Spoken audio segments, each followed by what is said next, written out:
Okay, Monday night of week 1. First light. The jackal bared his teeth and growled low and evil. His eyes glowed red in the firelight. He stood as tall as Jotham, and his splotchy black fur hung on his bony frame like moss on a dead tree. The beast was starving and had just found food. Jotham's chest heaved with every terrified beat of his heart. He wanted to scream, but all his screams were caught inside his throat. Run, he kept thinking to himself, but his legs refused. The jackal leaped through the air. Now Jotham turned to run, but it was too late. He had gone only a single step when a red-hot iron clamped around his right leg and knocked him crashing into the ground. Fire exploded in every nerve, and finally he screamed. Claws dug into his bare leg now, and then the jaw clamped down once more. Jotham fought to roll onto his back, then kicked at the bloody face. But the demon was stronger and pinned Jotham to the ground with 300 pounds of muscle. Bared teeth hovered over Jotham's face now, and he saw his own blood dripping from their needle-like points. The stench of breath and fur filled Jotham's nose, but he didn't have time to care, because now the jackal let out one great, long victory howl, and then plunged his teeth deep into Jotham's throat. Ow! Jotham sat bolt upright, slapping at the sting on his neck. He blinked rapidly in the harsh sunlight, and his eyes watered in pain. He pulled his hand away from his neck, and through blurry eyes saw the smashed remains of a wasp lying on his palm. It was all a dream, Jotham laughed to himself. His heart was beating fast. He was breathing in giant gasps, but it had only been a dream. There was no jackal, no fight with his father, no lost family. Still groggy, Jotham pulled himself to his feet and brushed off the dirt. Becca, I need you to be quiet. Why was I lying next to the water hole, he wondered, and why was I asleep in the dirt in the middle of the day? Then he saw the pile of stones, and in one awful rush of reality he knew. It hadn't all been a dream. The jackal had never attacked, that was true, but he really was alone. He really was lost, and he really was hungry. Jotham wandered through the bare campsite. In the daylight, it wasn't nearly as frightening, but it was still deserted. He couldn't figure out why his parents had gone. Even if Jotham had been killed, that was no reason to move the whole camp. But something in the back of his brain kept gnawing at him. It seemed as if a couple times in the past few weeks he had heard his parents talk of moving the camp. He never paid attention to their conversations, of course. Adults talk about such dull things. But it seemed like there was some important thing they were concerned about. Some reason they had to move. No matter, Jotham sighed. The fact was they were gone, and he was alone. Now he had to find them, since they didn't know he was alive and wouldn't be looking for him. But which way did they go? The camp had been built close to a main road. Where it came from and where it went, Jotham had no idea. But many caravans passed by it each month. He studied the tracks on the road for a long time, trying to figure out which way his family had gone. But it was impossible. The winter wind had mixed all the tracks together, so now he had to make a decision.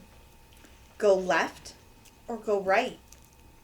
No matter what he had told his father, Jotham hated making decisions. especially when there was just no way to know the right thing to do. Finally, he decided to go to his right, toward where the sun rose each morning.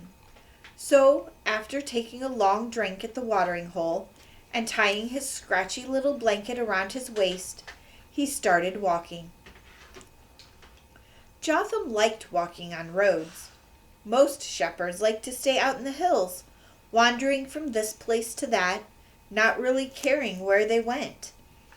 But roads took you from one place to another place, and Jotham liked that. He liked having a specific purpose for his walking. Of course, Jotham had no idea what specific place this road came from or went to, and he had no idea if he was following his family or walking away from them. He could only hope and pray. He had only been walking about an hour when the pain in his stomach began to overpower him. "I've got to find some food," he thought. But where? The sides of the road were bare and rocky. A few bushes pushed their way up through the rocks, but they were all brown and bare in the coolness of winter. Suddenly, Jotham forgot all about his aching stomach. He had just climbed a short hill when he saw that the road ahead of him entered a narrow canyon. Sharp rocks stuck out at all angles, creating dozens of places to hide. Jotham knew his father worried at places like this, and would always make the caravan move in close together. These were the kinds of places where robbers hid. Usually, they'd leave a large caravan alone. But Jotham remembered one time when 3 men attacked one of his uncles, stolen his purse, and vanished into the hills before anyone else could help. So what chance does a 10-year-old boy have? Jotham thought. By now, the hunger had made Jotham's head feel like it was floating. The empty feeling went clear from the bottom of his feet to the top of his head, and there was an awful buzzing sound in his ears. A bee. No, not a bee. As he got closer to the canyon, his heart began to pound in his chest. He tried to look between the rocks ahead, searching for any sign of robbers, but he couldn't quite get his eyes to focus. He passed from the sunlight into the shadows of the canyon, and the walls themselves seemed to be alive.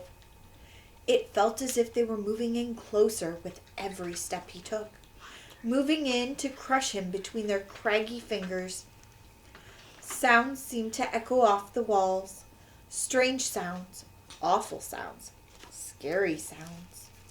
Jotham tried to follow the sounds with his eyes, tried to look beyond every rock and crevice at once. He spun this way and that, imagining at every turn a thief jumping out at him with knife drawn and a sneer on his lips. "Jehovah, save me!" Jotham screamed, and his scream scared a flock of birds out of their hiding place. They flew past Jotham's head, and he swatted at them and screamed again. Then he turned toward the other end of the canyon and started running. He ran from the birds and from the robbers he'd imagined, and from the evil canyon walls. He ran and he cried and he screamed. But just as he thought he was about to safety, when the end of the canyon was steps away, a man with a long black beard jumped out from behind the rocks and landed right in front of Jotham. Jotham screamed and tried to jump to the side, but he tripped and fell and struck his head on a rock, and everything And died. went black. Jotham moaned and gently rubbed his head. His eyes fluttered open, and all he could see was the face of the man with the long black beard. Jotham tried to pull away, but the man held his arm tightly. "There, there, little one. Be at peace," he said softly. Seeing the smile on the man's face, Jotham calmed a little and stopped struggling. There was a bright glow around the man's head, and his face beamed with kindness. "I heard you calling the name of Jehovah," he said gently, "and so I came." In Psalm 61, verses 1 through 4, it says, "Hear my cry, O God. Listen to my prayer. From the ends of the earth I call to you. I call as my heart grows faint. Lead me to the rock that is higher than I. For you have been my refuge, a strong tower against the foe. I long to dwell in your tent forever, and take refuge in the shelter of your wings." This was the prayer of the Israelites as they searched for God. They were tired of sinning, tired of being afraid. So finally, they called on Jehovah to rescue them. He answered them through the prophet Isaiah. "So do not fear, for I am with you. Do not be dismayed, for I am your God. I will strengthen you and help you. I will uphold you with my righteous right hand. For I am the Lord, your God, who takes hold of your right hand and says to you, 'Do not fear, I will help you.'" This is from Isaiah 41, verses 10 and 13. Sometimes the fears we have are imagined, and sometimes they are real. Sometimes we are caught in situations in which we have no control, and sometimes we cause those situations ourselves. But God's word to Israel and to us is always the same. Do not fear, I will help you.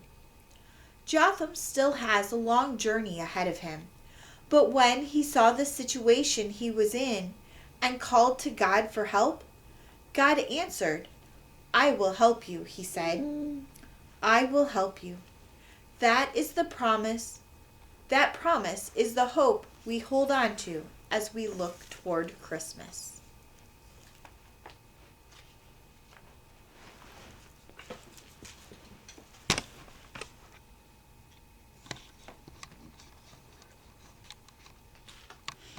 What are you doing?